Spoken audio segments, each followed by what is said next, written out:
move you a little bit, okay? Just a little bit.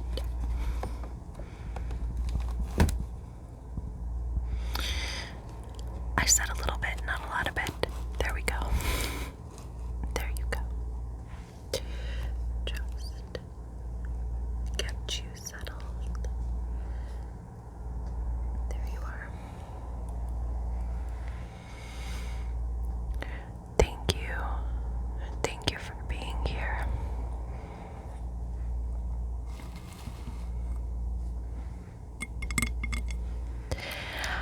So, I am back with another spooky,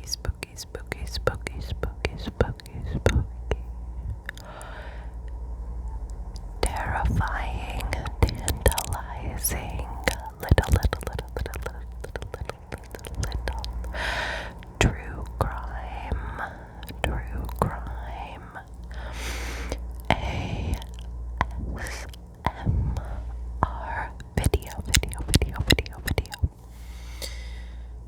featuring my pillow, not in its case, for whatever reason.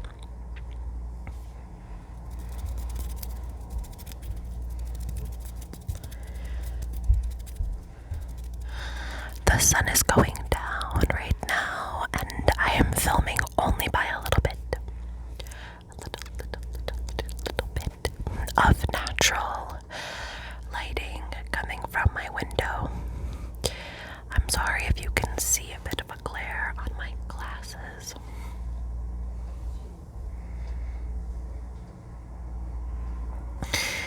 I think that's a little bit better.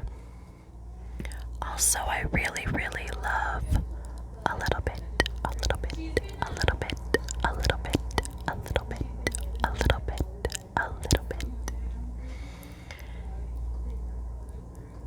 Can you tell?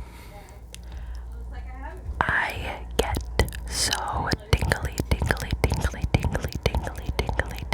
from that word. Okay, so I can't recall if I've mentioned this, but yes, I do live in a big house. There are people constantly around. There are a lot of car sounds. There are footsteps. There are voices. I'm sure you might have just heard my roommates talking. My ASMR videos will not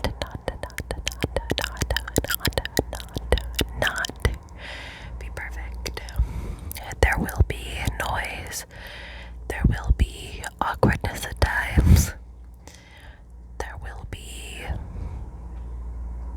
things that happen and come up. And I am sorry, and I hope that doesn't really deter you from continuing watching. I'm not sure even what I'm saying, but if you hear any background noise, that is just the sound of my life, and it is what it is.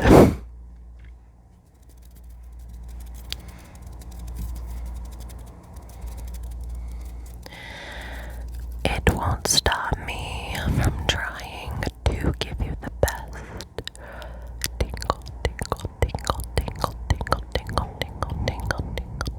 tingles and the best relaxation that you deserve. So this video, as you can tell, is going to have a little bit of an assortment of a lot of triggers and movements and lid sounds and glass tapping sounds and breathy whispers and inaudible whispering, which a lot of you really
and I want to be transparent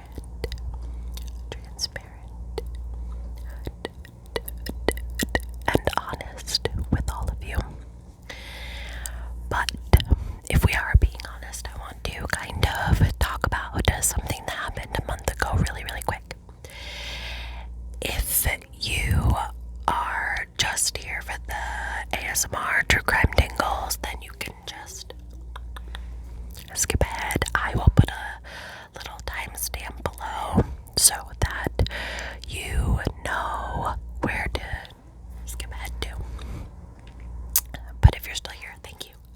Hi. So about a month ago, was it when I was in Philadelphia? I believe it was when I was in Philadelphia, or maybe a couple days prior. I went to Pride in Philadelphia, so if anybody from Philadelphia or Pennsylvania is watching, hello. I love Philly. I love it so much. I have friends there. And my partner and I went to the Pride Parade, and it was a beautiful and amazing weekend for a lot of reasons that I maybe we'll talk about later. But when I was away, I got a message request on Instagram, and usually when I get those, I'm like, "Whomst man is in my inbox?" or "What the fuck?" And when I looked, it was a pretty lengthy message, and it just said, like, "Hello, I hope you are," and I was like, or something to that effect. It was like lengthy, and I just like looked at it and I was like, okay, I should open this and I should really investigate this. And it was a very kind and respectful and sweet subscriber to this channel that was like, "I hope you're doing well. I'm sure you're busy," or whatever the case. But when are you gonna make some more videos? Because I love them and I know all your videos by heart.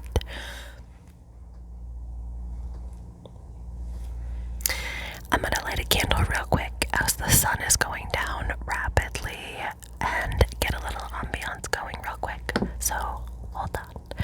We'll get back to that.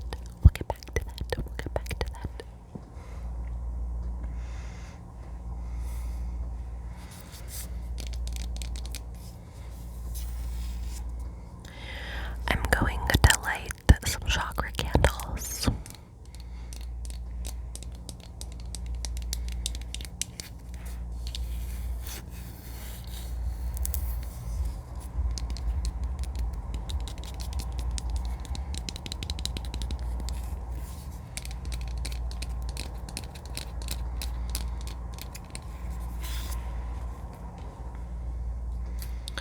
Sorry, couldn't find the lighter.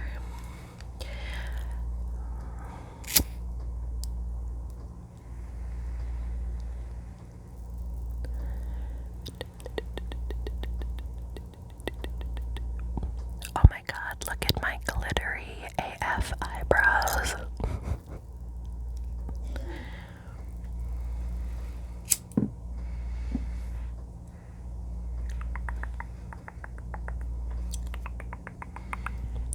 Do not to play with fire, people.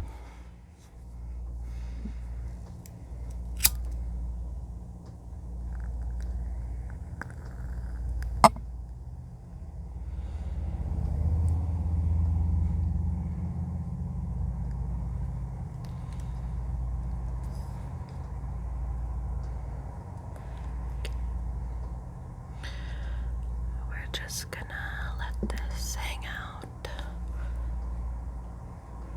in this area. Looks like I'm talking by a campfire or something. I really should be careful. Maybe I should move it over here. Let's see. Oh, I like that. That looks good. Okay. Okay, so back to my message that I received. So the incredibly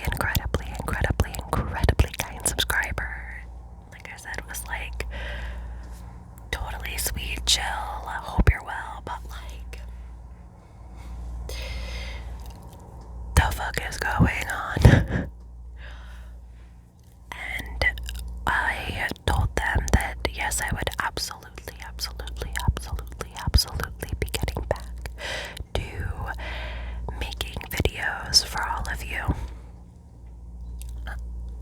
I had a little bit of a moment where on one end I was very busy, and I was really not overwhelmed, but I just had a lot going on in my life. But on the other hand, I think I got a little bit nervous and insecure, which is weird, because I am definitely not, at least not anymore, an insecure person or anybody that,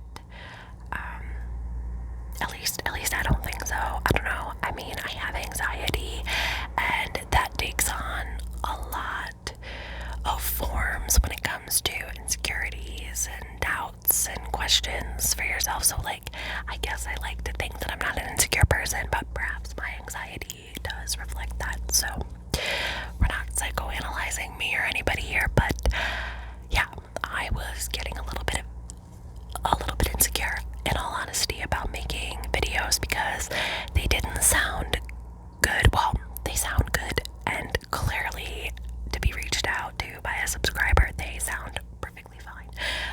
But in my brain, I was like, they're not good enough, the lighting isn't good enough, nobody's gonna care, and I literally stopped looking at my YouTube channel, stopped looking at comments, stopped looking at how many views things were getting, and I was like, once I got the message, I was like, okay, this is ridiculous, and I need to get a grip.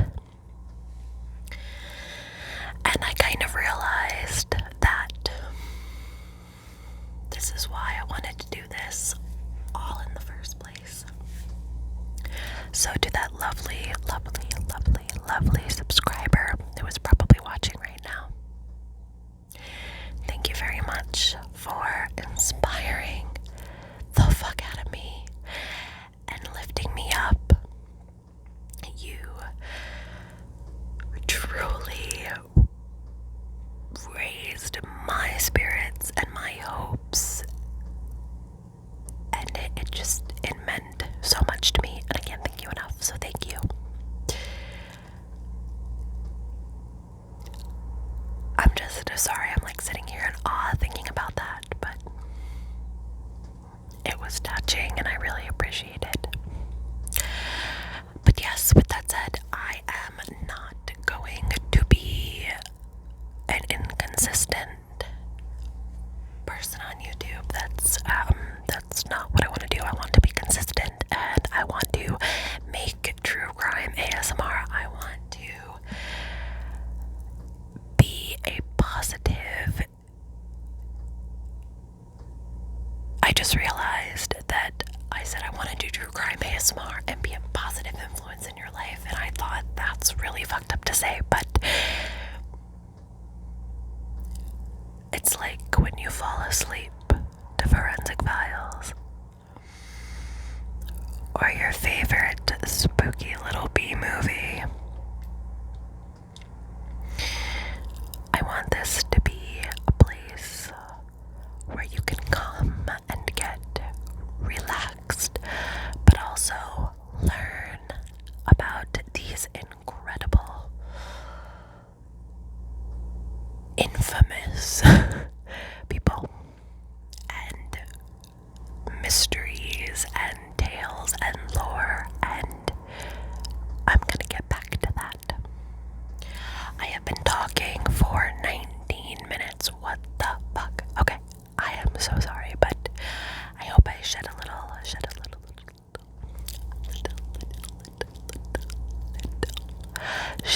light on the situation that I'm in, but not really anymore. Like, I'm good.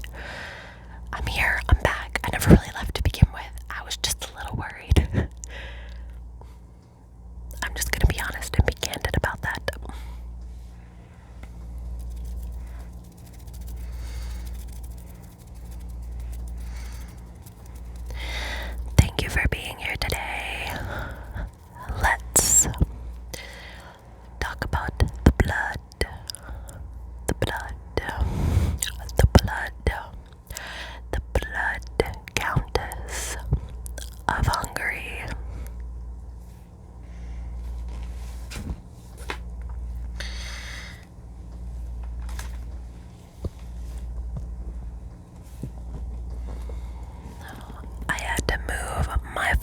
is so asleep. I have to figure out a more comfortable way to film these videos, I think, because, don't worry, I won't let that stop me from filming. Okay. Consistency, people, I'm getting back to it. That noise was my foot, just so we're all clear.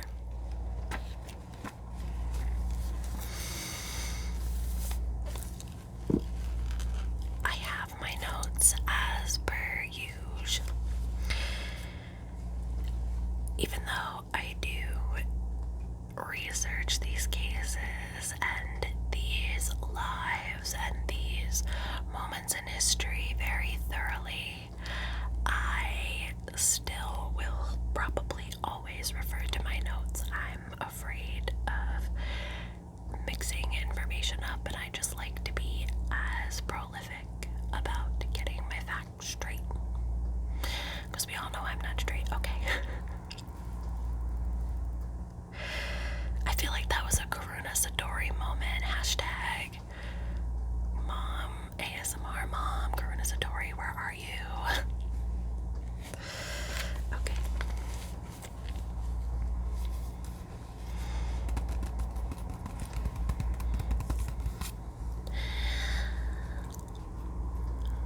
Elizabeth Báthory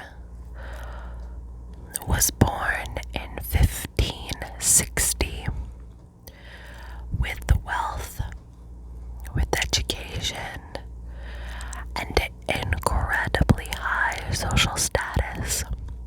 What more could a 17th century Hungarian woman ever want? I'm gonna try to lean my notes up against here and see if that kind of works. Oh, look at that, it does. Okay. Elizabeth Báthory was betrothed at a very young age to another powerful Hungarian nobleman. She had, however, a child in secret outside this betrothed marriage.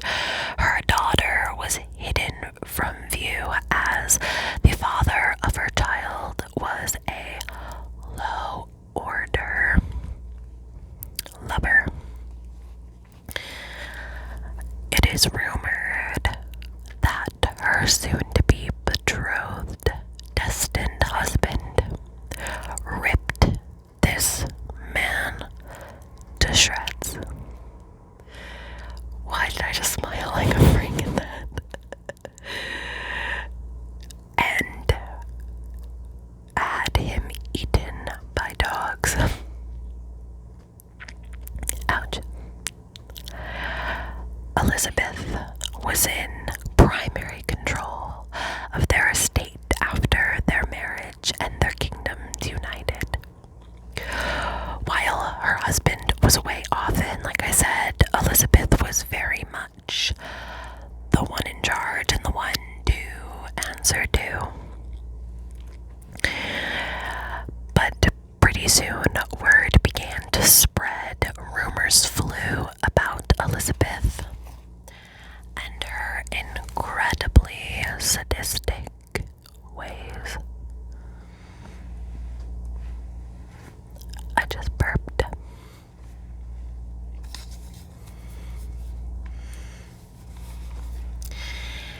You see, the rumors that were flying around Hungary were that Elizabeth loved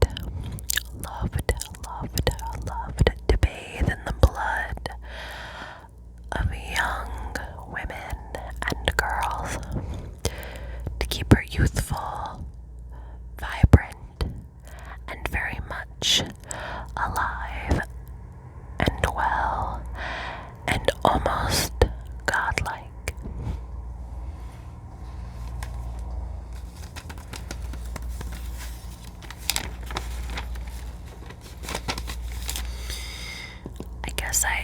That was my foot again, just so you know. What the fuck? Hold on.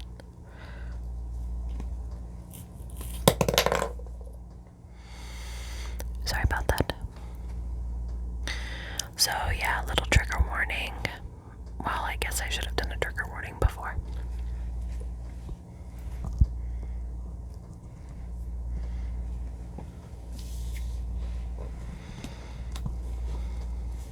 But we're doing one now. Witnesses began to tell tales of Elizabeth Báthory.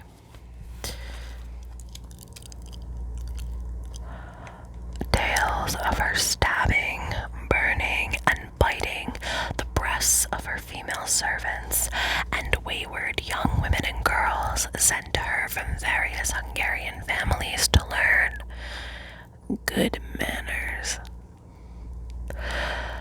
A tale is told that Elizabeth bathed in the blood of her female victims, but it is a little bit unclear if this is fact or fiction.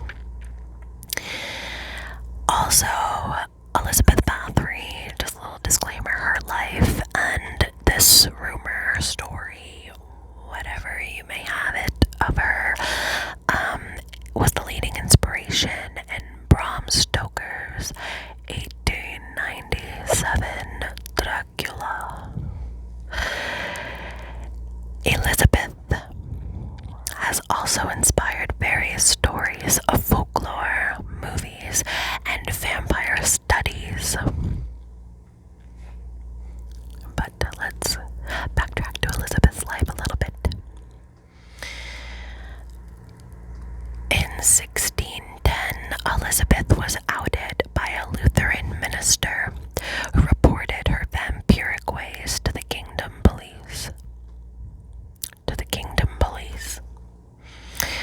To the Hungarian police, excuse me.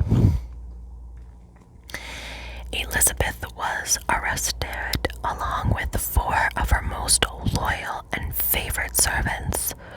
3 were executed immediately, and 1 was sentenced to life.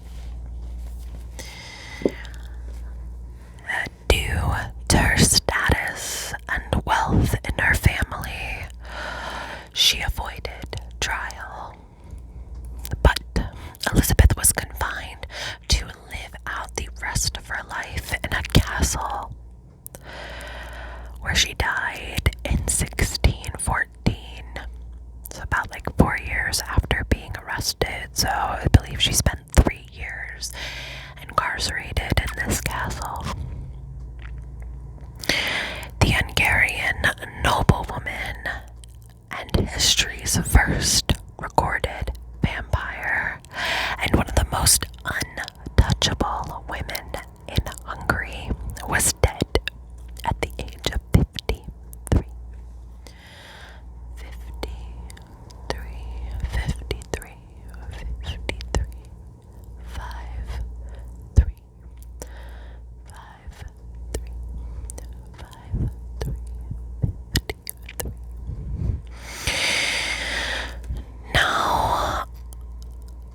Elizabeth Báthory's life is very heavily debated. Her death toll is incredibly outlandish in that it lands anywhere from 100 victims to 650 victims. 100 to 650 victims. 100 to 650 victims. She was keeping incredibly busy, apparently. I don't really know. Nobody really knows. So the older generations of Hungary are ashamed. They're ashamed of the legend. They're ashamed of the legacy of the Blood Countess. In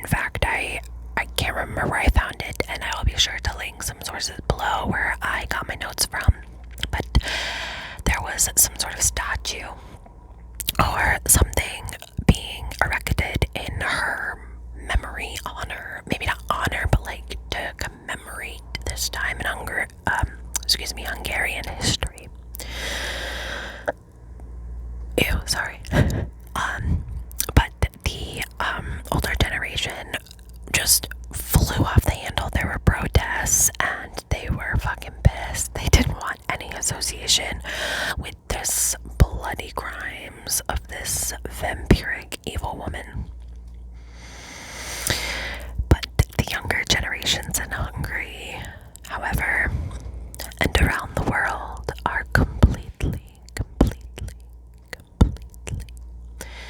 enthralled by the blood countess of Hungary.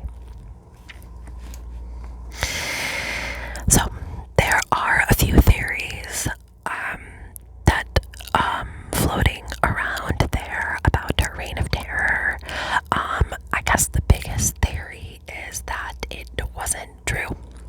There are people that completely believe that she was slandered and defamed because she was a woman in very high power. She had a lot at her disposal, especially since her husband was not around. She was powerful, she was outspoken, and that threatened people, so hence these rumors.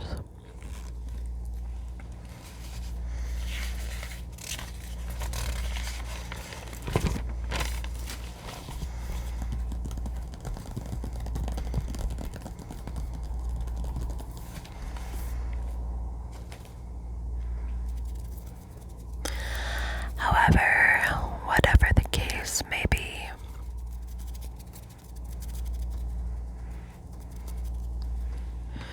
you simply cannot deny that this is fascinating. This is a fascinating part of the history in the world. It is wild, it is crazy to even think about.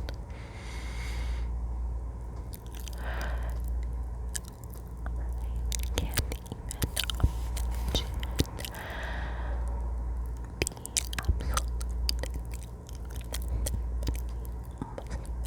in Hungary if this woman really was like a monk and a vampire.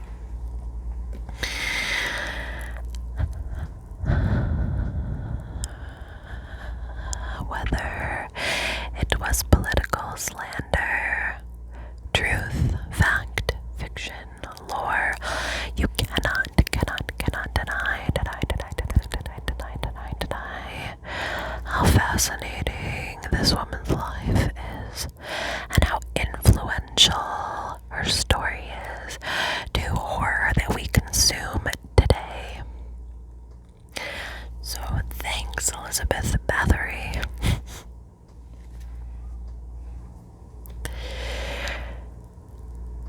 Thank you again for being here today, tonight, whenever you're watching this with me. I greatly appreciate you. And I cannot thank you enough for sticking around and being here and being committed. And I'm almost at 100 subscribers. Like, what the fuck? So tell your friends, tell your grandma that Stevie Queen is back. And I will be returning very soon with another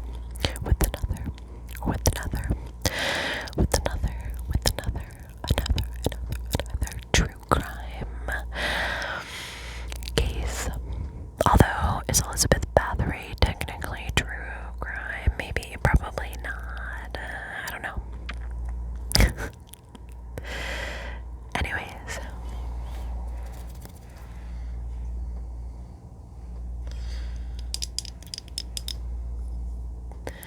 Thank you again for joining